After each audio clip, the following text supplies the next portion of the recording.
recalling about 1,700 bikes sold between July 2014 and May 2015. A former unpaid intern is suing Mary-Kate and Ashley Olsen's company. Shahista Lalani says she worked 50 hours a week but wasn't paid. The company said it wasn't aware of the suit. Apple gets hammered by a ratings cut. Jefferies lowered its price target of the stock, citing uncertain demand for the iPhone. Shares of Apple fell 5%. Connecticut-based crane maker Terex was up 22% after announcing it's merging with Finnish rival Cone Cranes in an all-stock deal. Tanya Hansen, CNBC Radio. Overturned truck blocking the carpool lane, freeway construction slowing everything down. I travel for work. News like that used to ruin my whole day until I discovered Citrix GoToMeeting. With GoToMeeting, I can meet from anywhere using my computer, tablet, or smartphone. And with HD video, I simply turn on my webcam and it's like being in the same room, which means I can stay productive no matter how bad the traffic gets. Visit GoToMeeting.com and start our free 30-day trial. That's GoToMeeting.com. Have you had trouble with online dating? This is eHarmony founder Dr. Neil Clark Warren. We've created a new solution, EH+. EH Plus combines the personal attention of a matchmaker with eHarmony's extensive pool of great singles. EH Plus gives you hand-selected matches and freedom from being online. Get started today. Call 855-930-LOVE. That's 855-930-LOVE. Consider this your invitation to sell. At buysellmakeoffer.com, you can sell as much as you want for the next 60 days without paying any fees whatsoever. Sound incredible? It is, and it's true. Buysellmakeoffer.com is the new exciting way to sell your stuff online. Make extra money right now. Sell your old car, furniture, video games, household items, clothes, even your home. Sell anything that's legal. Load up your stuff to sell right now at buysellmakeoffer.com. This is your official invitation to get on board to sell your stuff right now. Free for the next 60 days. And once you see how easy it is, you'll want to sign up for more because there are no item fees. That's right. Take this opportunity to move items from the other guys and sell it for free. You might even win a Samsung tablet, Amazon gift cards, and other cool prizes. BuySellMakeOffer.com is the future of online selling. You can use Skype to talk to your buyer or seller. Plus, you can use video to showcase your items. BuySellMakeOffer.com. It's time for the KCAA Community Calendar, brought to you exclusively by Learn for Life, a growing network of public charter schools. The clear mission of Learn for Life is to motivate and mentor students who have dropped out of school and provide them with the personalized education and technical training necessary to advance their lives.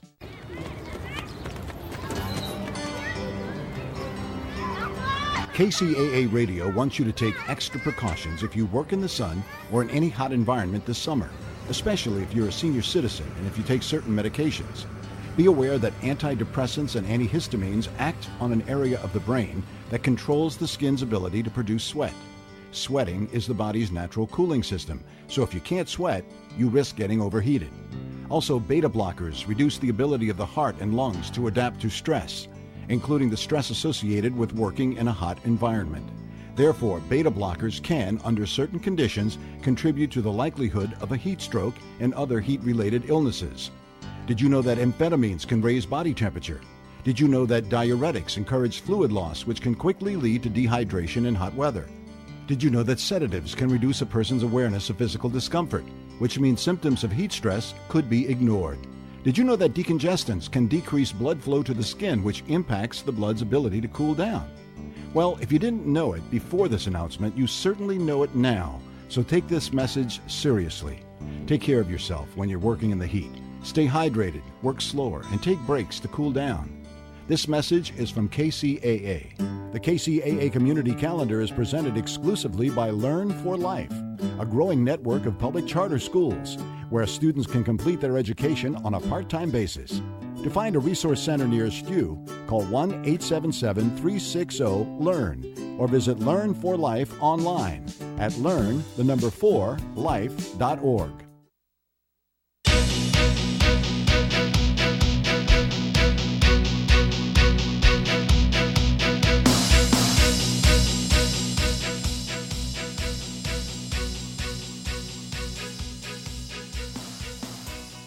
Welcome to Relationships 2.0. I'm Michelle Skeen.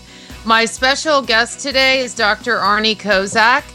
He is the author of The Awakened Introvert, Practical Mindfulness Skills to Help You Maximize Your Strengths and Thrive in a Loud and Crazy World. Welcome, Arnie. Hi, Michelle. Great to be here. Oh, it's great to have you. You did such a great job with this workbook. Well, thank you. The workbook format gives it a more practical, hands-on feel and gives people an opportunity to work through some of these issues and challenges and figuring out how to be the best introvert they can be. Absolutely. And it has like such great information. Like it's a really great tutorial on the introvert mind versus the extrovert mind. And I started off thinking, I've thought for a while that I have some introvert tendencies. And this idea that you talk about, well, let's get to that. I'm jumping ahead. First, I'd like for you to talk about how this all came about for you and how you ended up embracing yourself as an introvert and how mindfulness and meditation played into all of that. Right. Well, they do have a relationship, and I've only probably realized that recently. I mean, I've known about introversion for decades. When I studied psychology in school, I certainly studied it. I probably would have identified myself as an introvert in terms of personality style, but I never really realized how much of an influence it was having on my life and my relationships in particular. And for many years, and I think a lot of introverts find this experience too, that some of the extroverts around me didn't really understand my particular style, and I was sometimes I felt I just need to be more like an extrovert, although I wouldn't use that language. I just needed to be more bubbly and social and just have more the different kind of energy and be more willing to be social in situations.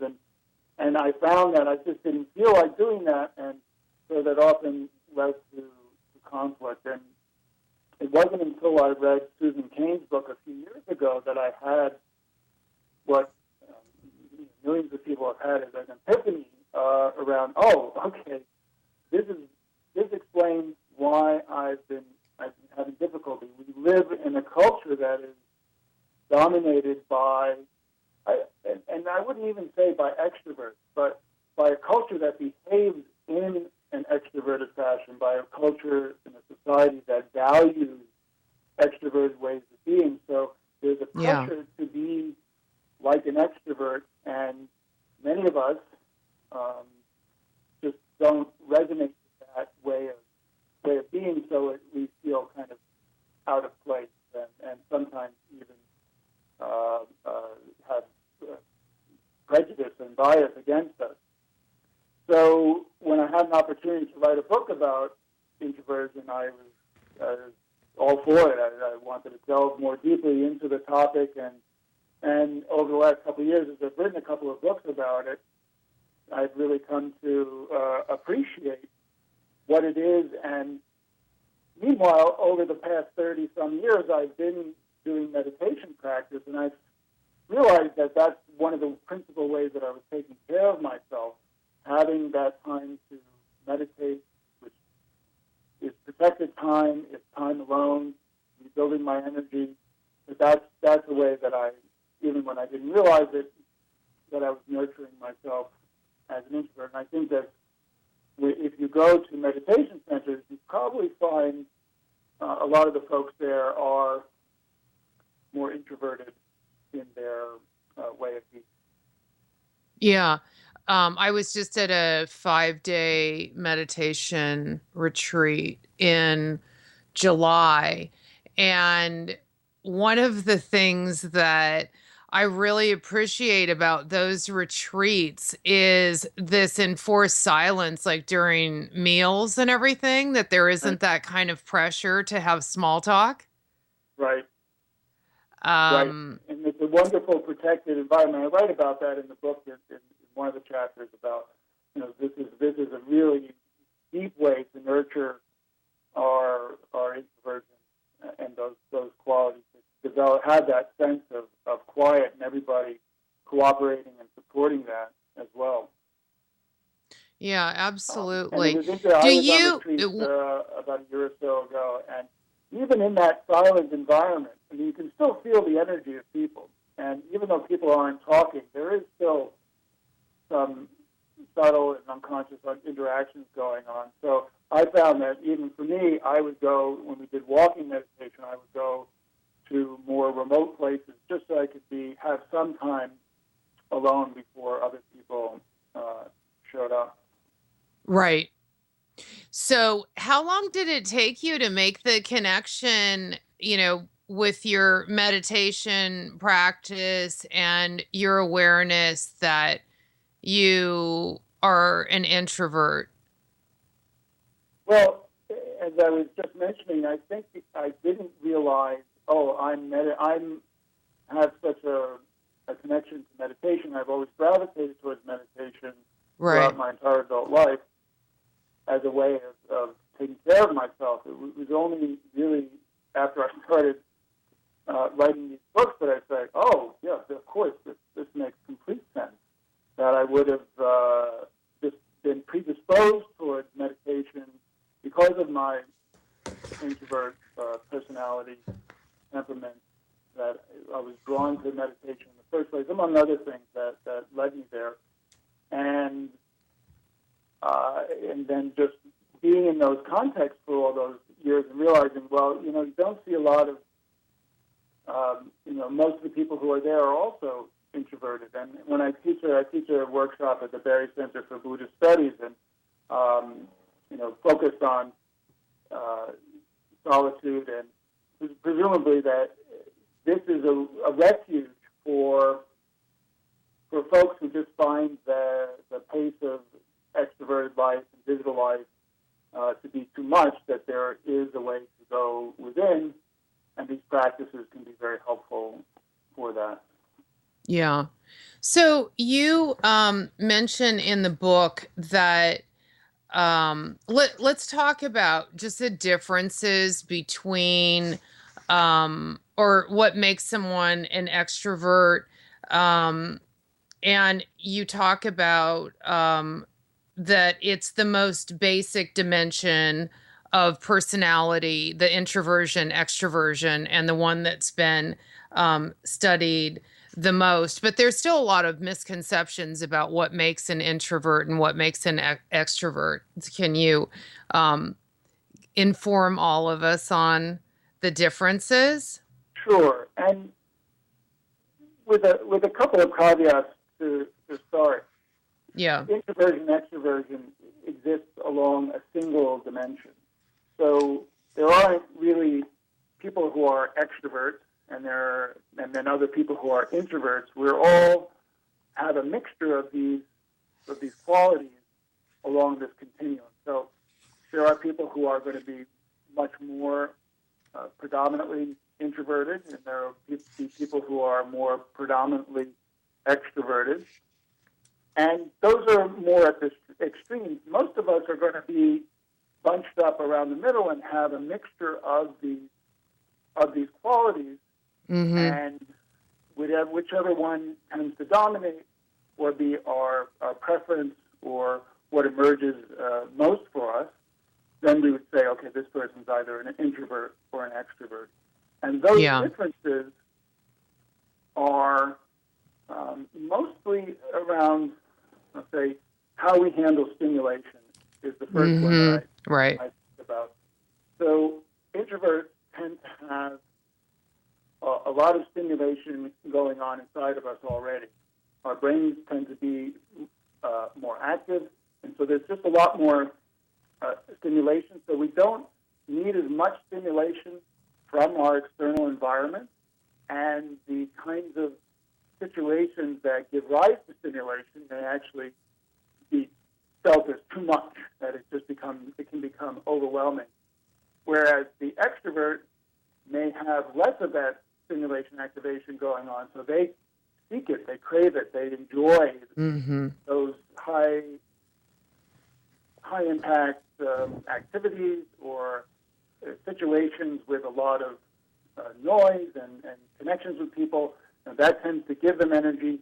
And for us, introverts, people are more dominantly introvert, that tends to drain energy. So I think that's the big dimension. That's relevant for me.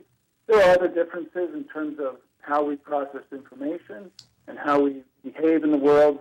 Introverts exist in nature too, in animals, in any species. There are going to be some members of that species that are going to be more reserved and hold back in situations, and then there are going to be others that dive in and are more bold. So there's that dimension too, and we need both qualities in any group, and within ourselves as well. But, I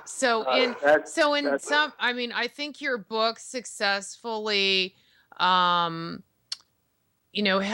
introverts recognize the strengths of what they have, as well as to deal with any challenges. Right. So and it's great the way that you have highlighted the differences, and yet it isn't like, well, this is good and this is bad. Right. Well, we want to see introversion in a positive light and to empower introverts to embrace these qualities. But I think more so that it's not just introverts or people who are predominantly introverts, that a lot of us have gotten out of balance. And then a lot of people who may even think that they're extroverts could really benefit from some of these introverted qualities, such as quiet and solitude and maybe hesitating a little bit and having some downtime and less stimulation. So it really isn't a good or bad.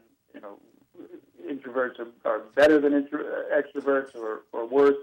It's really knowing what's appropriate for the situation, what we need for ourselves in any particular given moment in time, and also in a particular phase in our life, because things change. Right.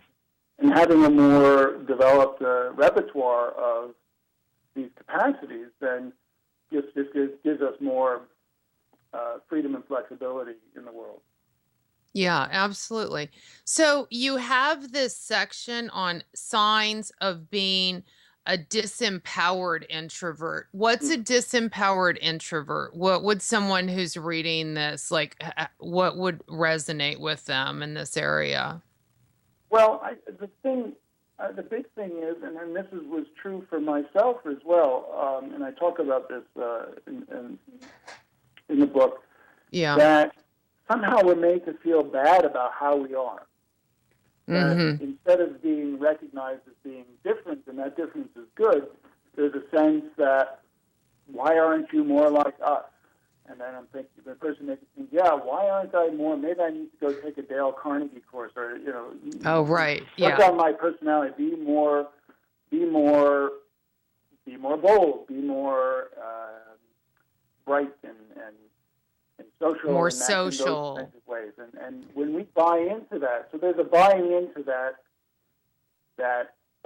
what I call the extrovert circus, the sense of, this is the way to be, this is the only way to be, this is how you should be, and if you're not, then you're going to miss out, or you need to catch up, or something is wrong.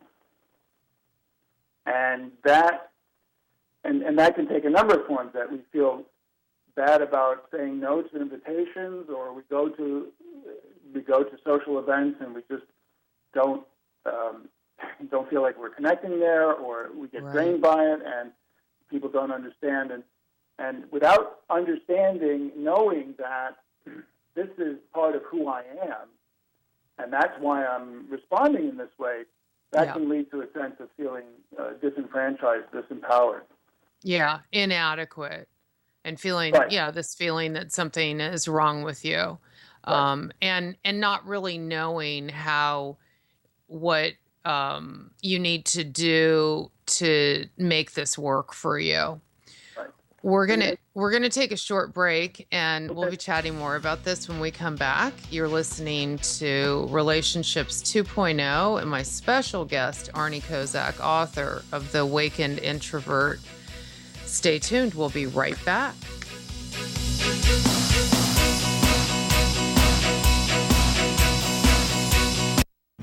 America's wounded warriors are coming home.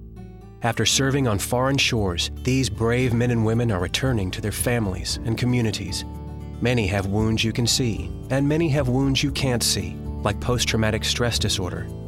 Now that these warriors are back home, they are ready to enter the civilian workforce. To help, Wounded Warrior Project has developed the Warriors to Work program, a career counseling service that helps warriors translate their military experience to the civilian workplace.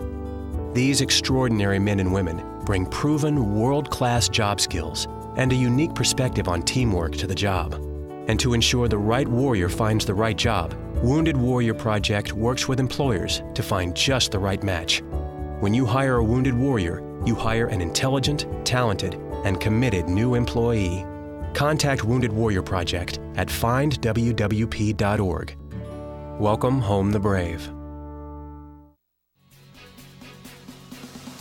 Do you tend to overreact and let your emotions rule your interactions with others? Do you become defensive or find it difficult to see things from another's point of view? You're not alone.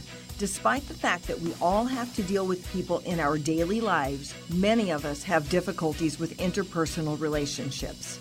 My suggestion? Pick up a copy of the Interpersonal Problems Workbook. This workbook combines powerful evidence-based techniques for strengthening relationships in all areas of your life, whether it's at home or work, with a significant other, a parent, or your child. To find out more about the Interpersonal Problems Workbook, go to www.michelleskeen.com. That's www.michelleskeen.com. Pick up a copy and improve your relationships. Hey, what's up? Thinking about you. XOXOXO. Want to snuggle. ... JK. Hit me back. You getting these texts? ? We should hang later. I miss you. Holla at ya, boy. Holla back. Holla back. Holla back. Are you at home? Where are you? What are you doing? OMG. You are making me mad. Are you with your ex? You better text me back. I'm waiting outside your house. Relentless, aggressive texting is like sending an angry robot to deliver your message. When does the robot become dangerous? Let us know at that'snotcool.com. That'snotcool.com. Brought to you by the Ad Council.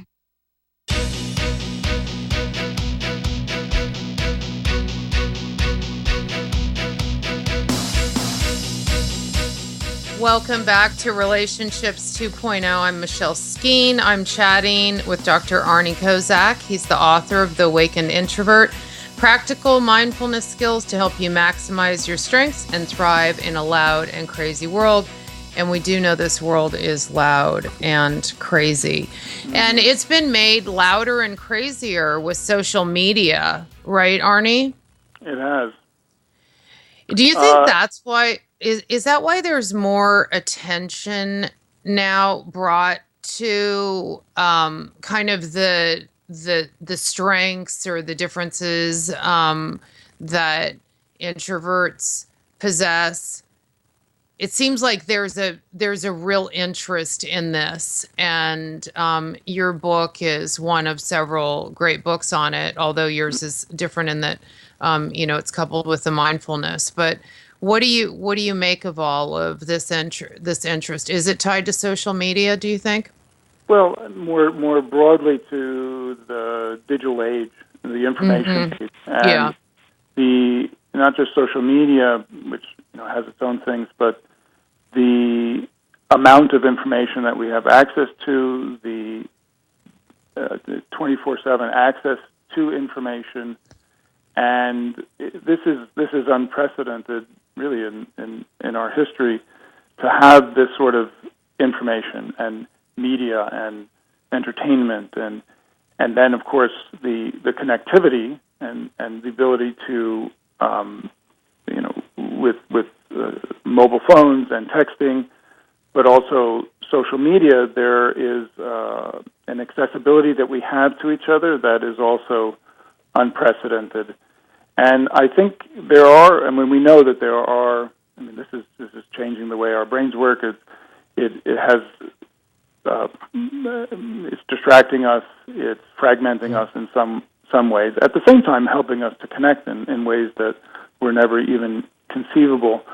And I think that it's highlighted some of the issues that are relevant to introverts and extroverts. Now, for introverts, participating in social media can sometimes be a comfortable place because you can join in when you want, participate when you want, and unlike a conversation or a group conversation that's live, and that can be a better or more preferable way to interact. Sure.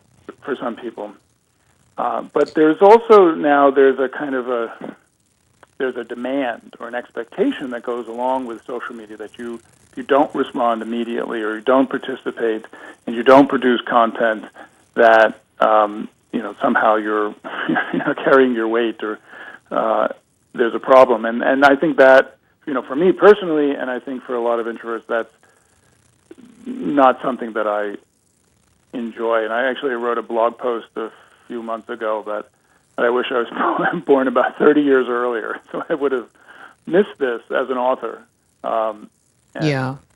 Not having to deal with all of this. So it has benefits and it has drawbacks, but I think it is highlighting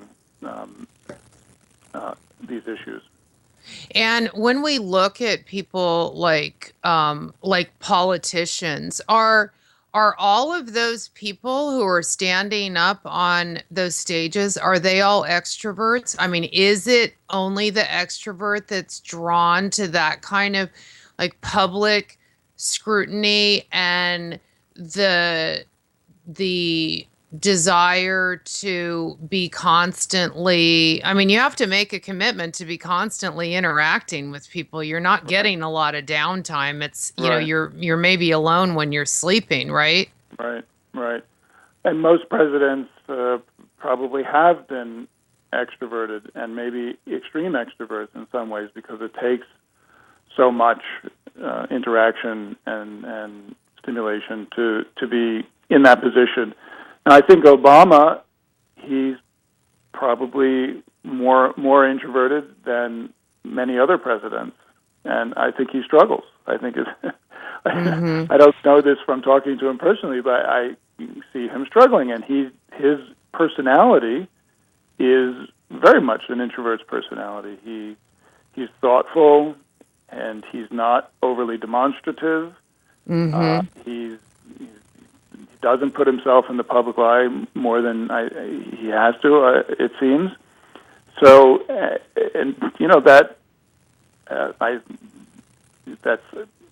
I think people want a more demonstrative person in their leader. I mean, it's again, that bias, because somebody's actually thinking deeply on the issues. That should be a good thing, but it's more about showing, and I think some people really would drink up that adulation and attention. But not introverts.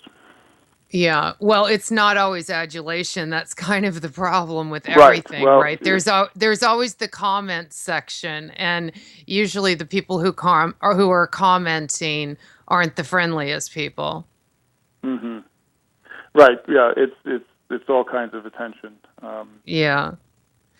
So you talk about, I love that you bring in kind of the wire, the brain and all of our wiring and that kind of thing. Would you spend some time talking about what the brain shows us about all of this? I have something highlighted in here. Talking about the default mode network and what all of that looks like. Right. So they do notice some differences in introvert versus extrovert brains in Sorry, that's my extroverted dog. Okay, well, my dogs are actually being very good right now. They're very quiet, but that could change. So we allow barking. We're animal friendly here. Okay, so. Okay. So, but sorry about the noise.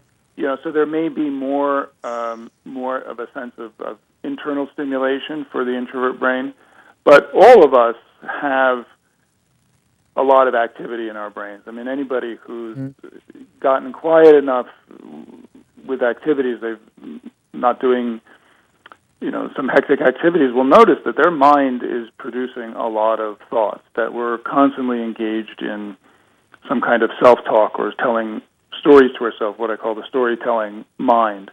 And we are either reviewing things that happened in the past, or we're projecting ourselves into the future and imagining things that might happen in the future, or we've got this running commentary about what's going on now, but opinions about now, liking, disliking, as if we're doing, a color commentary on our lives. So neuroscientists have identified this as the default mode network of our brain, that just resting and mind wandering, daydreaming, that's what our mind tends to do. And they've been able to identify some of the structures in the brain that are active when that happens. Now, if you start to engage in what we call mindfulness practice, where you're noticing that activity, that self-talk, and redirecting your attention away from that to something that's actually happening now, like the process of your breathing, the physical process of your breathing, and you keep bringing your attention back to that every time it goes back to talking, then they notice that activity in the default mode network goes down, reduces, and other parts of the brain start to light up. And I think for introverts, because we have a tendency to think a lot, we may get caught up in that default mode network. And I think this is another reason that mindfulness can be especially helpful for introverts, for teaching us how to be able to use our brains and minds in a way that is more effective and that doesn't get caught up in those stories, so that we're constantly in our heads. Do introverts have a higher incidence of anxiety, or are they more anxious? Do they worry more, or you're just saying that they tend to just get more? They're more kind of caught up in what's going on thought-wise, but it doesn't necessarily translate into them being more anxious? I think more the latter. I don't know that there are any studies that show a difference in in anxiety or depression for introverts. There may be a self-selection that because they're more thoughtful, they might be showing up in a psychotherapist's office because they're just more to talk about already, so they're more connected to that and more willing to talk about it. But I don't think the prevalence is necessarily higher. It may express itself in different ways, but I don't think it necessarily is more so. So because the introvert's mind wants to process things more deeply, and thinking is maybe a more comfortable space because it's an internal experience and not doesn't involve external stimuli, that mindfulness, as you say in your book, is the supervision that an introvert's mind needs. And really everybody's mind.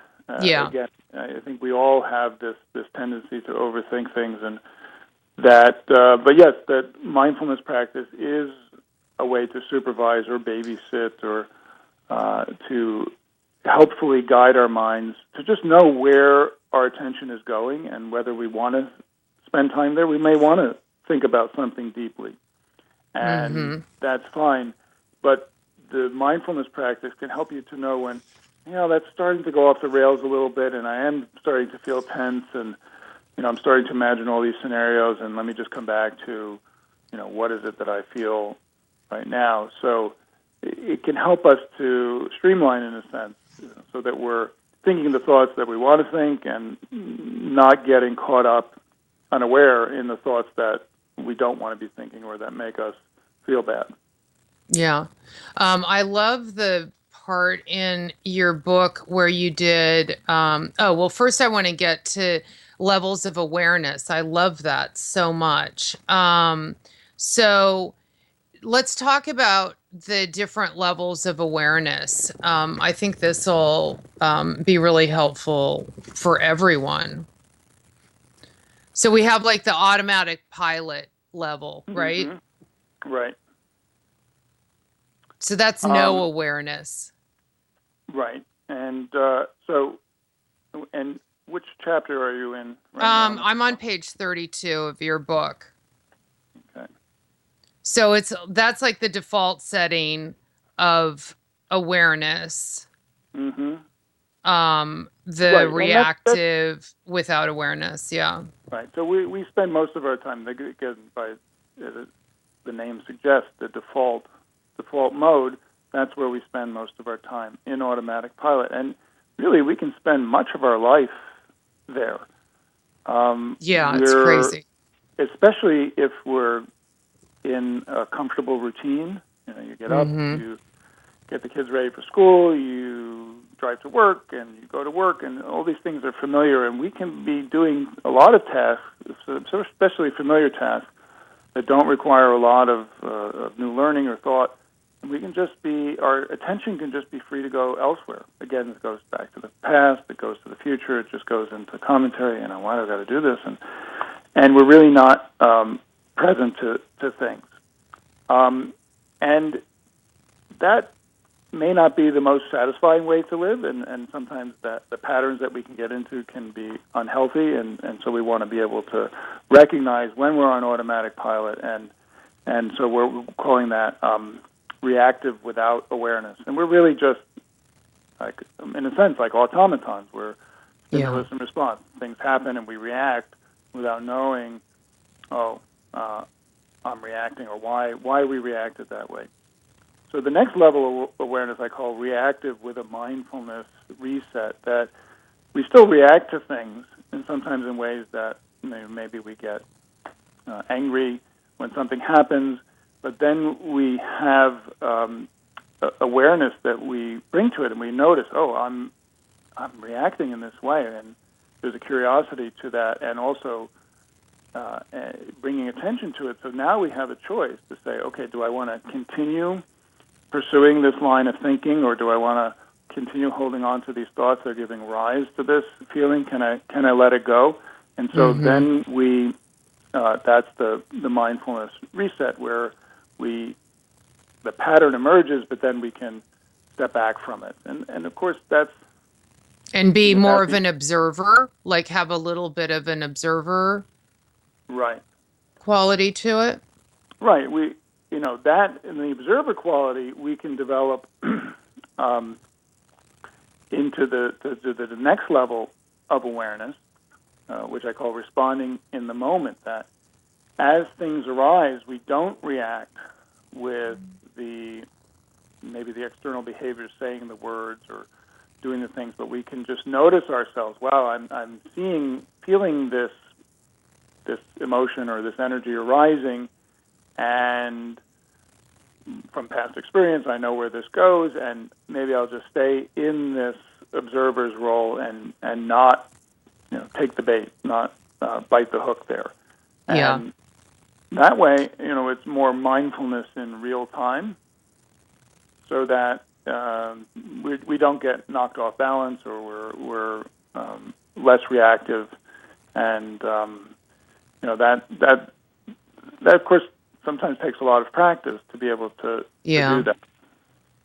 Well, and sometimes it becomes, I know for me, it's just been that it gets progressively better. You have more and more times that you're able to kind of bring awareness to the moment and respond rather than have kind of an emotional reaction. But it doesn't mean that, it doesn't happen that we have these emotional reactions to things, especially when we get triggered by something that, when we're experiencing something that's really triggering for us. We're going to take one more short break, and we'll be right back.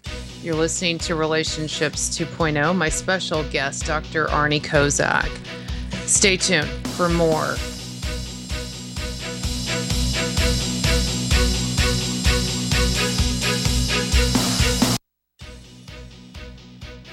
You're invited to join Michelle Skeen, psychologist, author, and host of Relationships 2.0 on this station. On Michelle's radio show, she has guests who present their unique perspective and expertise on topics that cover all aspects of relationships. If you want to improve your relationships, and let's face it, we all have room for improvement. Tune in to Relationships 2.0 with Dr. Michelle Skeen. If you missed Michelle's show, or if you're interested in listening to past podcasts, you can go to her website at www.michelleskeen.com. That's www.michelleskeen.com. So listen to Michelle's podcast or keep listening right where you're at. Relationships 2.0. Tune in and improve your relationships. When I was diagnosed with breast cancer, both of my daughters were pregnant, and everything I was looking forward to turned into everything I was going to miss. First words, first steps. Today, those babies are 3. I'm with them all the time. I don't know what's next, but I know I'm here today. A Susan G. Komen grant helped pay for Alanthia's surgery, and today she's caring for her grandchildren. Help save lives. Visit IamSusanGKomen.org. A public service message from Susan G. Komen. Do you panic when you don't receive an immediate response to a text, email, or voicemail? Do you become clingy or demanding when you feel someone pulling away? Do you stay in unhealthy relationships because it's better than being alone? Or do you avoid relationships altogether? If you answer yes to any of these questions, you may struggle with fear of abandonment. This fear can trigger intense feelings of jealousy and anxiety that result in unhelpful behaviors that ultimately sabotage your relationships. Psychologist Michelle Skeen's powerful book, Love Me, Don't Leave Me, will help you develop a new perspective about yourself and others, and you will learn to recognize and change the behaviors that are hurting your relationships. You deserve to have closer, loving, and lasting connections. To find out how, go to www.michelleskeen.com. That's www.michelleskeen.com.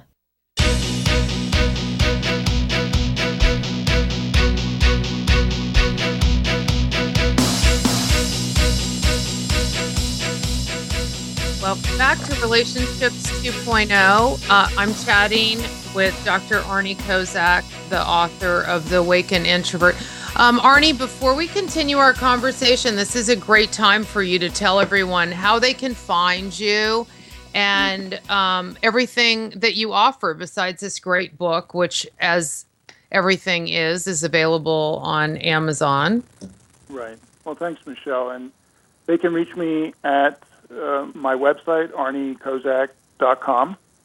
And I've got a special workshop coming up, actually just in a couple weeks here at the Kcaa Center for Yoga and Health. It's in Stockbridge, Massachusetts. It's a wonderful place that has all kinds of workshops and just in a beautiful setting in the Berkshire Mountains.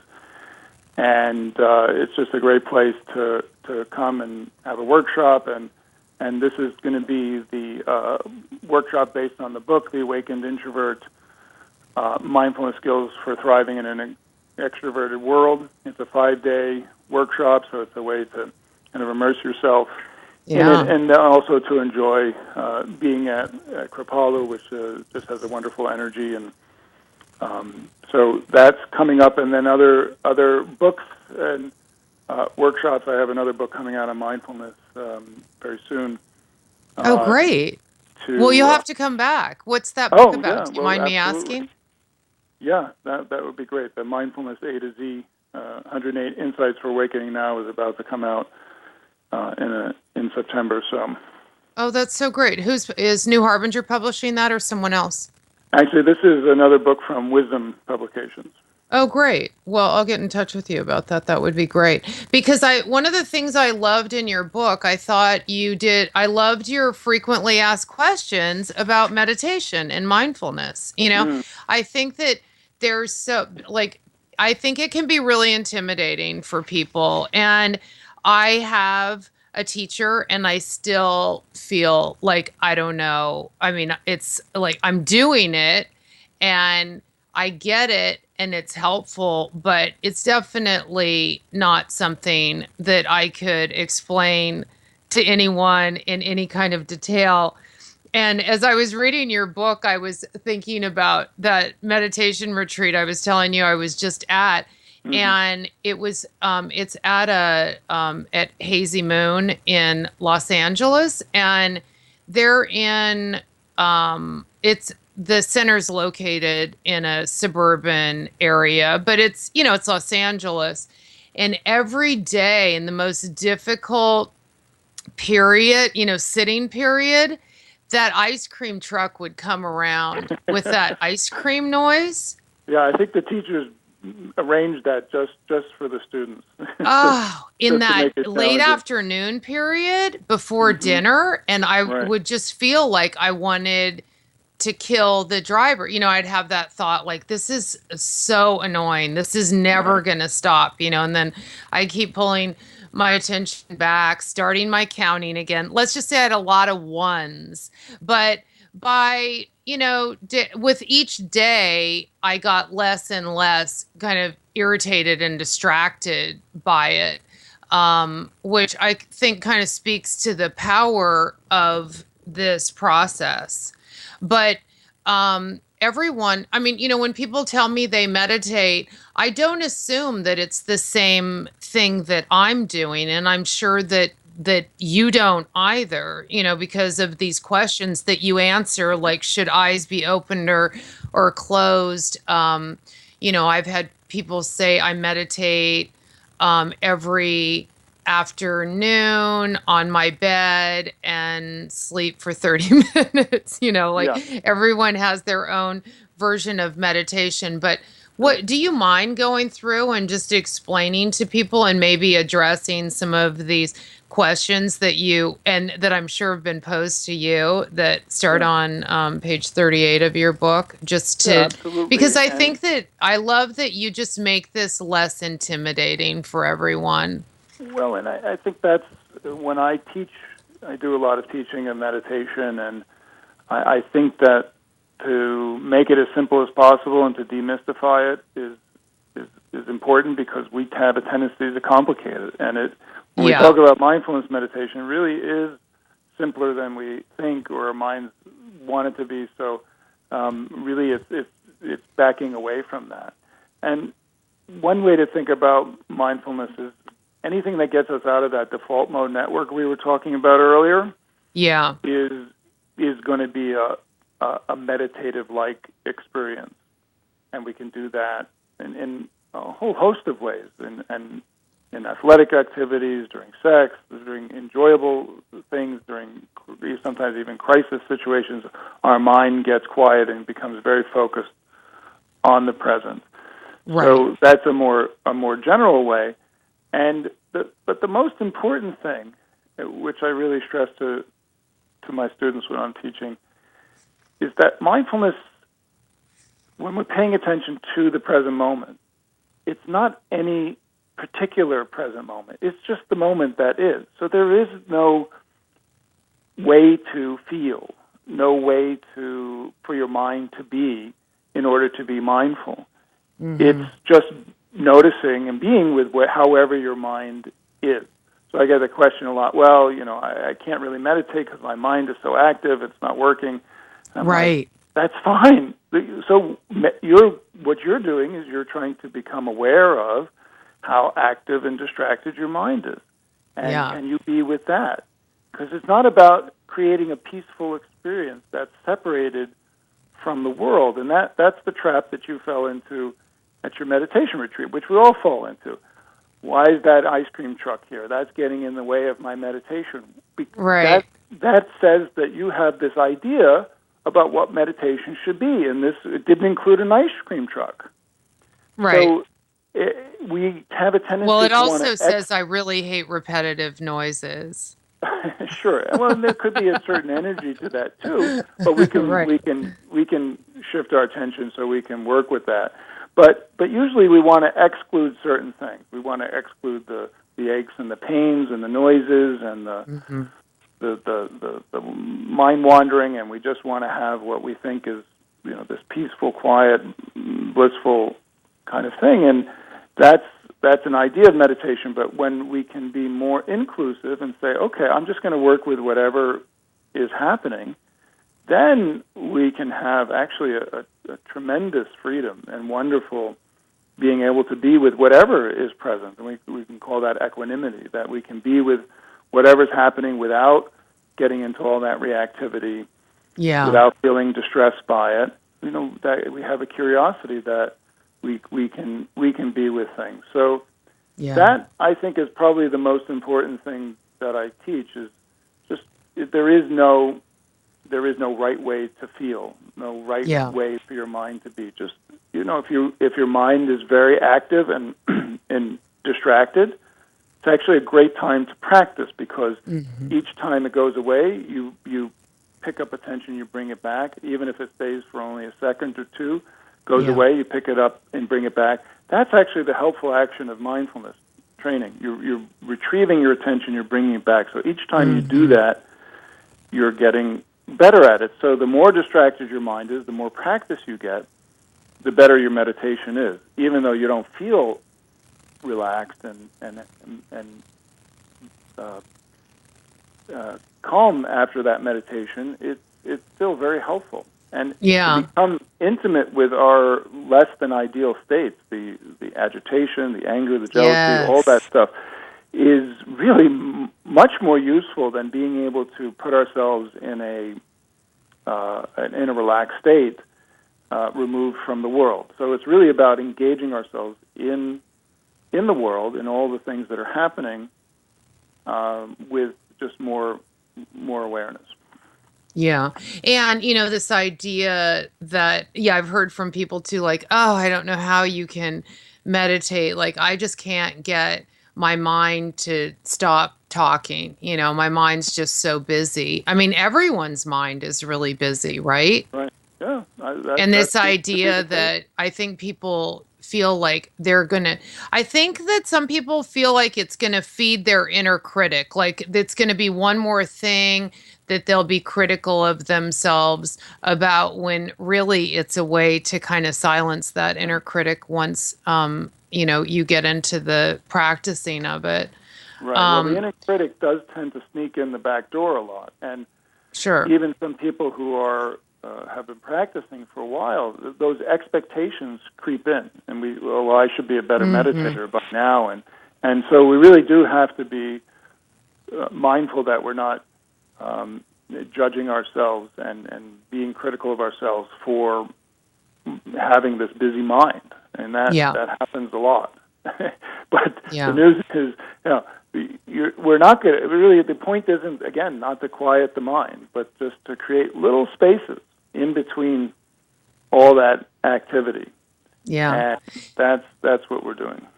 And then the spaces can get bigger over time, or sometimes you have good periods and bad periods. I mean, I know I had some great breakthroughs, and then and then you can feel like, be more challenged the next time. Right. I think one of the things that I was reminded of when you were talking about your 5-day retreat coming up is the story you tell in the book, and it's so great the way that you share your experiences and the experiences of others. I think it makes it so nice for people to be able to connect with the material even more. So you did a great job with that. But even talking about how you told your students that you weren't going to join them for lunch because you needed to take that break to be by yourself, and that was really great for you to model the idea that that introverts need to recognize the ways in which they can recharge their batteries and take care of themselves so they can be more present in other situations and that they need to be. Would you like to say more about that? Right. It's like giving ourselves a permission slip that we don't have to apologize or, we just have to really educate people. And that's what I did at that workshop. Typically, or before my awakening as an introvert, I probably would have felt, I should stay at lunch and try to network, and I would feel self-conscious about leaving and in that way. And now I was feeling much more empowered. It's like, this is a high energy output day. Doing a whole this was actually just a 1-day workshop and to a group of psychologists, and this is going to be a lot of high demand. So I'm going to just take care of myself by having a solitude at lunch. Yeah. We have a few minutes left. I'd love to give you an opportunity to say anything that you want to say about your book and the topic of your book and and your fabulous work. So the mic is yours. Okay, thanks, Michelle. So as I've gotten into, and this is my second book on introversion, I've started working on a third, and as I've gotten into this next project, I really realized that the first couple of books were about introverts and extroverts, and even with the limitations of those labels. But really, I think the problem, as I kind of mentioned before, is that as a culture, we've become so extroverted and identified with that way of being, and that's created a number of problems. And that in this process, that the value and the place for solitude has gotten lost, and that introverts already know we need that, and we're going to be out of sorts if we don't get it. But I really find more and more that people who would otherwise consider themselves to be extroverts still need some of that solitude, less than their introvert counterparts, but they need that solitude, and then it can really be helpful for us to have those introverted like skills, the ability to just be with ourselves and be self-sufficient. I mean, I think that ties into the work that you do, to be able to keep ourselves company in solitude, to be to have be a little more circumspect and patient, and to be more of an observer. That these are qualities I think everyone and the culture wide can benefit from. So that is a little bit of a different conversation, and I think a really important one. I think that's the direction that my introvert work will be taking. I love that, and I feel like you're talking more about how everyone needs to have that kind of awareness and that time, so they're not so reactive, right? Right, and of course, yes, and it all ties back in with mindfulness practice, and what better way to frame that solitude than to have a meditation practice. It's been great chatting with you, Arnie. Great success with your book. I look forward to chatting with you again. Thank you so much. You're welcome, Michelle. Thanks for having me. Bye-bye. Bye-bye. This is KCAA Loma Linda, the station that leaves no listener behind. CNBC News is next, a courtesy of buysellmakeoffer.com, where you can post a video about items you have for sale. Sign up now. It's free. I'm Tanya Hansen, CNBC Radio. Wall Street takes a shellacking after China lowered the value of its currency in a surprise move. The Dow fell 212, the Nasdaq dropped 65. In